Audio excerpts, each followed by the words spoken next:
Hello everyone and welcome to today's video. In this tutorial, we will show you how to create schedules in Revit and review schedule types and their differences.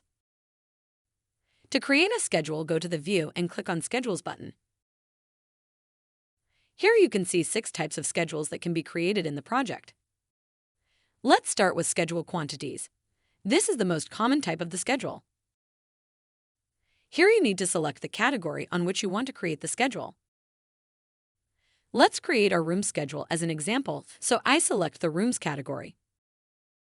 Also, you can change the name of the schedule and the proper phase to use. Click OK to move to the next settings. From the Fields tab, select the needed parameters that you want to display in this schedule and click the Add Parameter button. For the rooms, let's display areas, count, room name, and room number. You can change the order of the parameters using the arrows below. Click OK and the schedule will be automatically generated.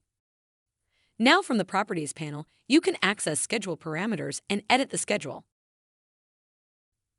From the Filter tab, you can filter out the unnecessary elements from the schedule. I want to exclude the specific room, so I select the name filter, which does not equal the name of the room. Now Revit removed this room from the schedule. Let's remove the filter for now. In the Sorting tab, you can sort the schedule by specific parameters and arrange them.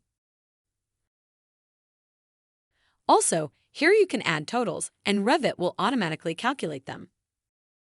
To create totals on the particular parameter, open the Formatting tab. Select the needed parameter and select Calculate Totals from the Calculation dropdown. Additionally, you can edit the unit format from the Field Formatting menu. Click OK to apply the settings. In the Appearance tab, you can adjust the visibility of the schedule and edit the line styles and the text. In the Last tab, we can select categories and parameters for the embedded schedule. Directly in the schedule, you can adjust the sizes and table appearance. Then just place your schedule on the sheet.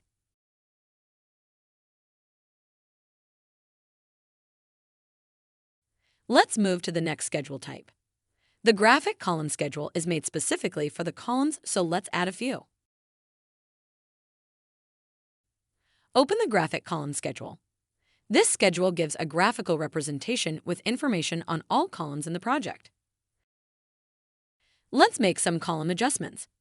Here I'm selecting the columns and changing the top and base levels. Now we can see each column with its elevations and grid intersections. The next type is a material takeoff. It is pretty similar to the basic schedule but gives more information on materials. Let's create the material schedule for the walls. For the fields, I'm selecting the area, length, material area, material name and description, and cost. Here you can see that Revit generated an extended schedule that contains all of the needed data for all of the materials on every wall segment. The next type is a sheet list. This is a basic schedule specifically for the sheets, so you don't need to select a category. Let's select the needed parameters to be displayed in the schedule and click OK. We have only 2 sheets in this project, so Revit generated the schedule for those 2 sheets. That is useful to keep track of your sheets in one place. One more schedule type is Note Block. Before creating the schedule, we need to create symbols in the project. Go to the Annotate tab and click Symbol. I want to add comments on these 2 doors. We changed the standard family, so now we can apply a comment on each tag.